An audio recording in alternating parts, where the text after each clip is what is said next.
El 1 de febrero de 1939 se realizó la última convocatoria de Cortes en suelo español, en el Castillo de Figueras, en Gerona. Allí se aprobó la resolución de mantener vivo el régimen republicano. 5 días después, el presidente de la República, Manuel Azaña, y el de las Cortes, Diego Martínez Barrio, marchaban a Francia. Días después, Francia y Reino Unido reconocían al gobierno de Franco a cambio de la garantía de no ejecutar a españoles no delincuentes.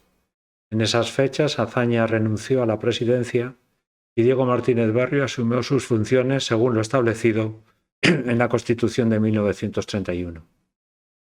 El 3 de marzo de 1939 se reunió en París la Diputación Permanente de las Cortes Republicanas con el objetivo de confirmar a Martínez Barrio como presidente interino de la República.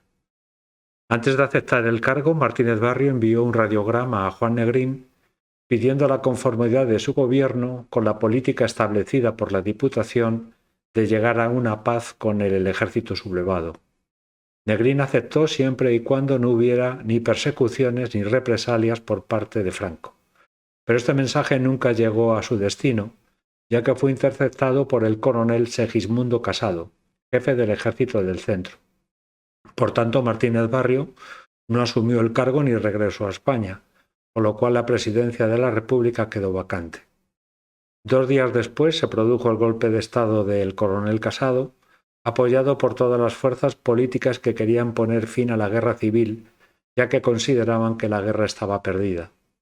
Se formó un Consejo Nacional de Defensa que entró en conversaciones con el bando sublevado para negociar las condiciones de paz.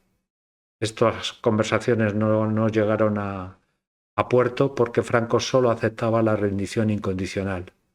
Así entra en juego el exilio de todos los políticos republicanos, que no sufrirían ni los padecimientos de los campos de internamiento franceses ni el horror de las cárceles republicanos. Lo que sí que continuó fueron las rencillas que hubo entre ellos. El 27 de julio de 1939 hubo una reunión nuevamente en París de la Diputación Permanente de las Cortes Republicanas a propuesta de Indalecio Prieto, donde se aprobó la disolución del gobierno de Negrín por 14 votos a favor y 5 en contra. Dicha resolución no fue aceptada por Negrín, ya que negó la legitimidad de la Diputación para tomar tal decisión, ya que vulneraba la Constitución de 1931. El 14 de abril de 1940, Martínez Barrio publicó un manifiesto que proponía realizar una consulta a los españoles sobre la forma de gobierno para alcanzar la reconciliación entre todos. Aunque un año después se desdijo en otro manifiesto, insistiendo en la legitimidad de la República en un tono mucho más moderado, y pidió a las democracias occidentales ayuda para derribar al régimen franquista. Los socialistas, los comunistas, los anarquistas, todos estaban a la greña y cada uno hacía la guerra por su cuenta. En cuanto al PSOE, el control de fondos del Tesoro del Vita dio a Indalecio Prieto un instrumento para imponerse a sus seguidores, a los seguidores de Negrín, por el control del Partido Socialista Obrero Español y del sindicato la UGT. En mayo de 1940, los seguidores de Prieto disolvieron la comisión ejecutiva de la UGT, donde la mayoría eran seguidores de Negrín, y los sustituyó por seguidores de Indalecio Prieto. El 11 de julio de 1942, en un mitin que dio en La Habana, Prieto propuso que la única forma de derribar a Franco era una alianza entre los exiliados republicanos con los monárquicos contrarios al régimen franquista, además del apoyo de las potencias democráticas, y aceptaría la restauración de la monarquía para que posteriormente hubiera un referéndum para que todos los españoles eligieran la forma de gobierno. Esta propuesta de Indalecio Prieto no fue aceptada ni por la ejecutiva del PSOE ni por la del sindicato UGT.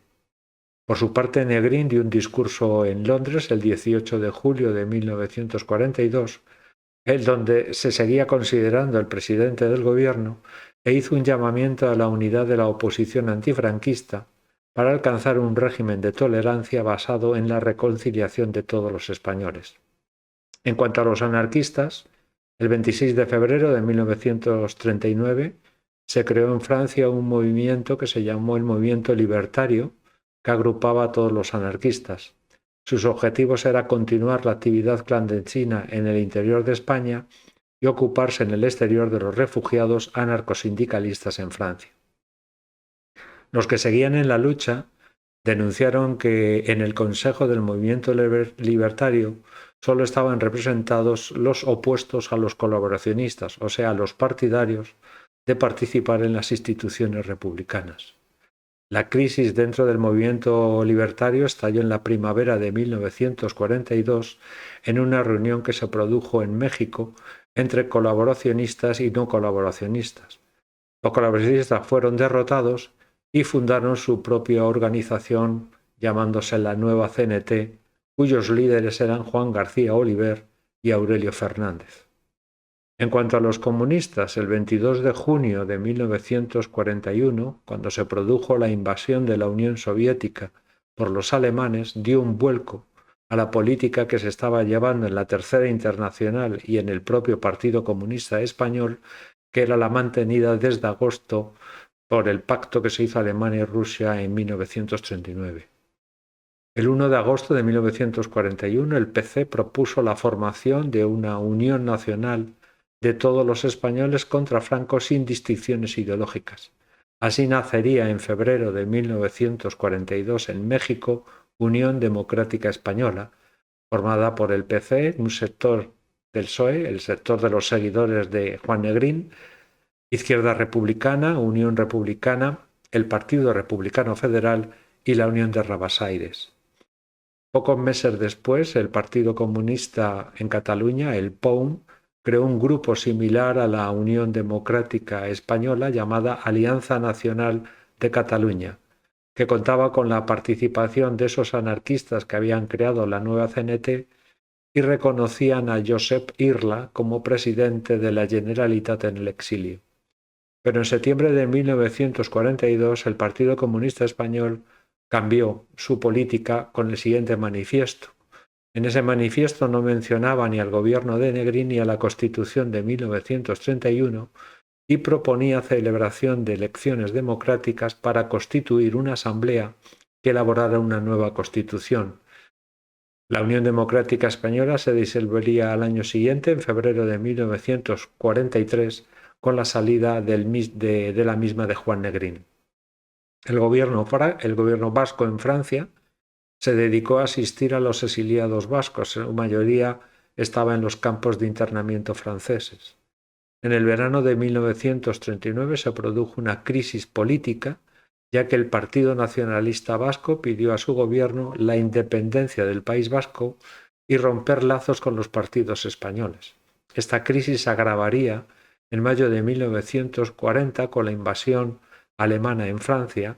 Por lo tanto, por lo que José Antonio Aguirre, el lehendakari vasco, se tuvo que esconder y permaneció un año escondido. Esta situación hizo que Manuel de Irujo, el consejero de Justicia refugiado en Londres, asumiera las funciones del lehendakari y propuso el 11 de julio de 1940 la independencia del País Vasco. Creó el Consejo Nacional de Euskadi, rechazó el Estatuto de Autonomía de 1936.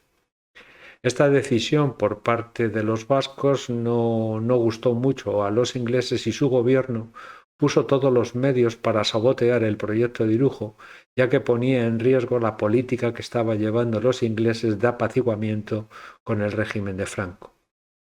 A finales de 1941, José Antonio Aguirre, ya en Argentina, retomó la dirección del gobierno vasco y desautorizó el proyecto independentista de Irujo, aunque mantuvo el reconocimiento del derecho de autodeterminación como condición indispensable para seguir colaborando con la oposición antifranquista.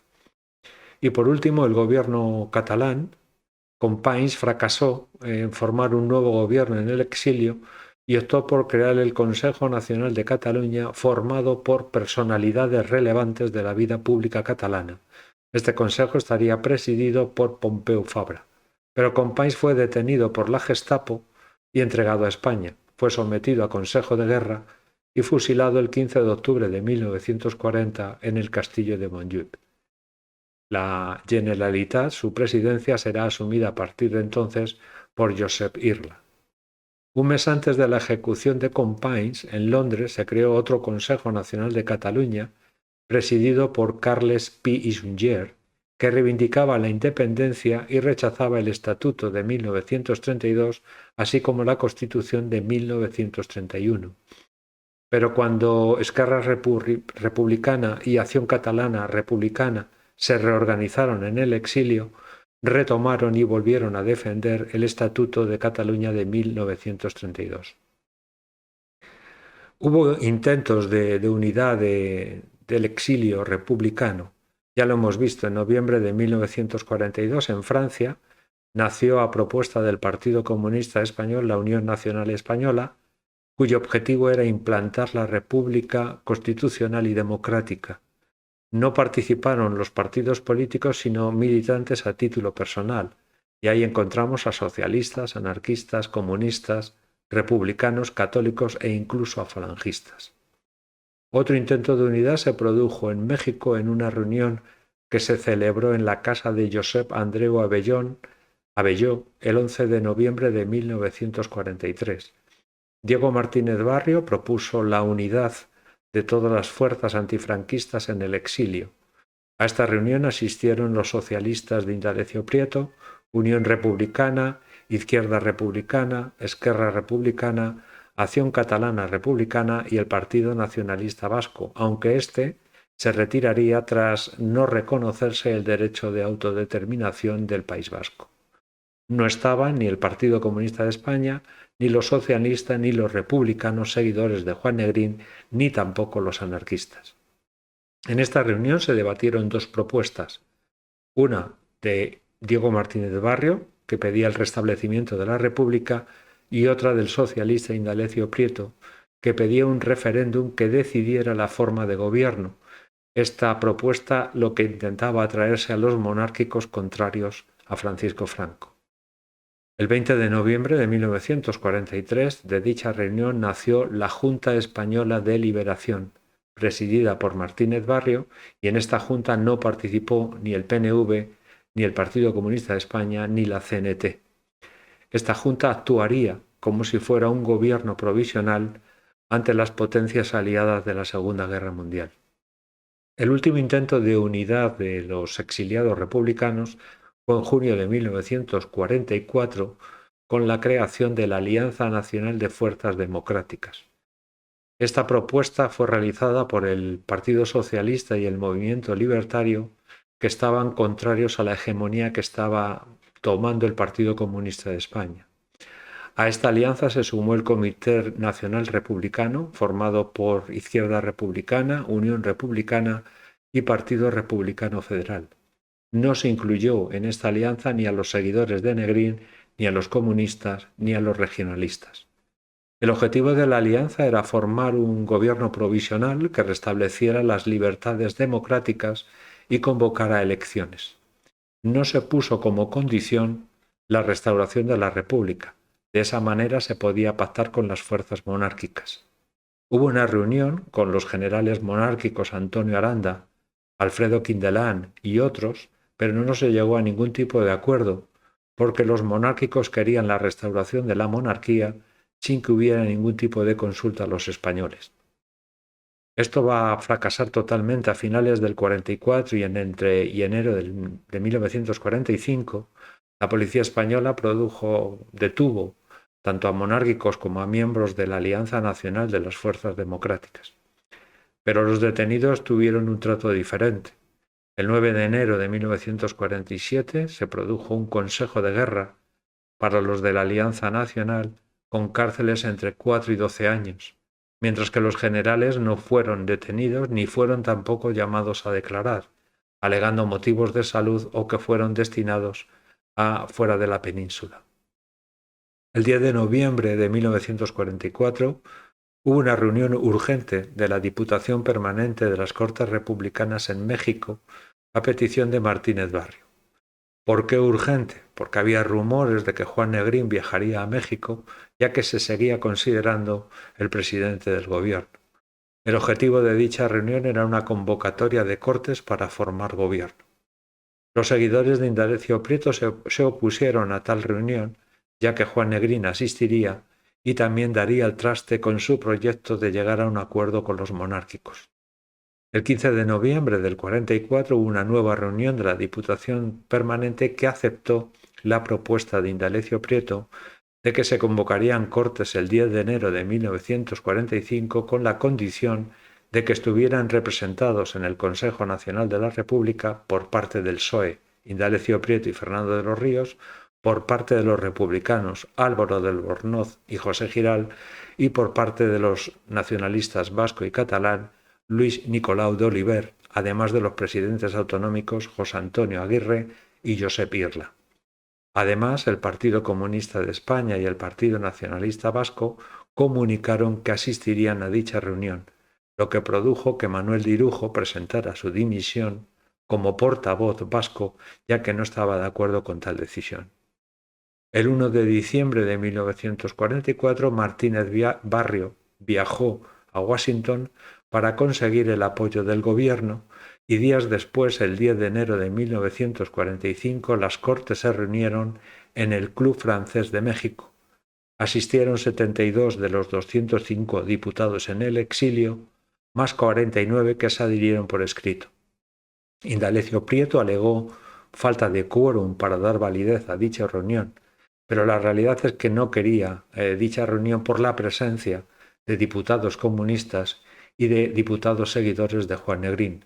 Por tanto, la reunión quedó aplazada a una sesión de Cortes que se realizaría pero sin fecha determinada. En esas mismas fechas ya se estaba acabando la Segunda Guerra Mundial y se produjeron 3 reuniones muy importantes donde se trató el asunto de España. Antes de que acabara la guerra, se realizó la conferencia de Yalta entre el 4 y el 11 de febrero de 1945, con la presencia de los presidentes de la Unión Soviética, de Estados Unidos y de Inglaterra, que llegaron al siguiente acuerdo, donde decían que todos los países liberados y los que actuaron bajo la órbita del nazismo deben elegir sus gobiernos por medio de elecciones libres. Estos acuerdos fueron enviados por carta el 10 de marzo al embajador estadounidense en Madrid, que los puso en conocimiento del ministro de Asuntos Exteriores. La segunda reunión se produjo el 25 de abril de 1945 hasta el 26 de junio. Es la Conferencia de San Francisco. Se juntaron representantes de 50 países. La España de Franco quedó excluida, no así los representantes republicanos en el exilio, pero actuaron como observadores. La Junta Española de Liberación presentó un memorándum que tenía los puntos siguientes como importantes. La guerra civil fue iniciada y sostenida por Hitler y Mussolini. La España de Franco colaboró permanentemente con Alemania e Italia. Franco cooperó con el Eje durante la Segunda Guerra Mundial. Hablaba sobre las similitudes entre el régimen de Franco y los totalitarios del Eje. Y por último decía que gran parte de los españoles estaban fuera de la ley por el régimen de Franco. En la Conferencia de San Francisco se aprobó la Carta de Naciones Unidas y a propuesta de México se decía que se excluiría a cualquier país cuyo régimen se hubiera formado con ayuda alemana e italiana. Y por último, la última reunión internacional fue la Conferencia de Potsdam, que se realizó entre el 17 de julio de 1945 y el 2 de agosto del mismo año, realizada por los mismos 3 presidentes que estuvieron en Yalta, la Unión Soviética, Estados Unidos e Inglaterra. En la Conferencia de Potsdam se decidió que España no sería admitida en la ONU al no cumplir los requisitos para su ingreso. Sin embargo, Inglaterra mantuvo las relaciones comerciales y el gobierno de Estados Unidos, a través de particulares, inició conversaciones con el gobierno de España. Las reacciones que tuvo el gobierno de Franco ante estas reuniones internacionales fue la que tuvo siempre, que todo era una campaña de difamación comunista. Se negó que el régimen franquista hubiera sido creado por la ayuda alemana e italiana, y lo que sí que hizo inteligentemente Franco fue cambios en el gobierno, alejando a los más cercanos al Eje, sustituyéndolos por personas más próximas a los países democráticos. El 20 de agosto de 1945, las Cortes por fin se reúnen en la Sala de Cabildos de Zócalo, en Ciudad de México, donde nombraron a José Giral como presidente interino del gobierno. Meses después, en noviembre, se le dio su voto de confianza al gobierno, que estaba formado por republicanos, socialistas, comunistas, regionalistas y alguna personalidad independiente. El objetivo del gobierno de José Giral era restablecer la República a través de las instancias internacionales y, en caso de que esto no funcionara, se daba el uso de la violencia como forma de restablecer la República. Este gobierno fue reconocido por México, Guatemala, Panamá, Venezuela, Polonia, Rumanía, Checoslovaquia, Hungría y Yugoslavia. En diciembre de 1945 el gobierno se trasladó a Francia, donde las autoridades francesas concedieron subvenciones y créditos a este gobierno. El 4 de marzo de 1946, Estados Unidos, Francia e Inglaterra, en una nota conjunta, decían que no intervendrían en los asuntos españoles para no provocar una nueva guerra civil. El Consejo de Seguridad de la ONU, en abril de 1946, se reunió para debatir sobre la situación española. A sugerencia de Polonia, se creó una subcomisión que emitiría un informe en mayo. José Giral presentó un informe, no como presidente del gobierno, sino a título particular, de que el régimen de Franco representaba un peligro para la paz mundial. Dijo que se estaban realizando experimentos atómicos en suelo español, que también actuaban agentes de la Gestapo y que se estaba rearmando. El gobierno inglés y norteamericano negaron todos estos puntos. El Consejo de Seguridad de la ONU llegó a las siguientes conclusiones. Se recomendaba la ruptura de relaciones diplomáticas con España. Pero realmente quien tenía la voz autorizada en esto era la Asamblea de la ONU, que se reunió el 12 de diciembre de 1946 y llegó a una resolución que os leo textualmente. La Asamblea General, convencida de que el gobierno fascista de Franco en España, que ha sido impuesto por la fuerza al pueblo español, con el apoyo de las potencias del Eje y que ha prestado ayuda material a las potencias del Eje durante la guerra, no representa al pueblo español y hace imposible, en tanto que permanezca en el poder en España, la participación del pueblo español en los asuntos internacionales con los demás pueblos de las Naciones Unidas.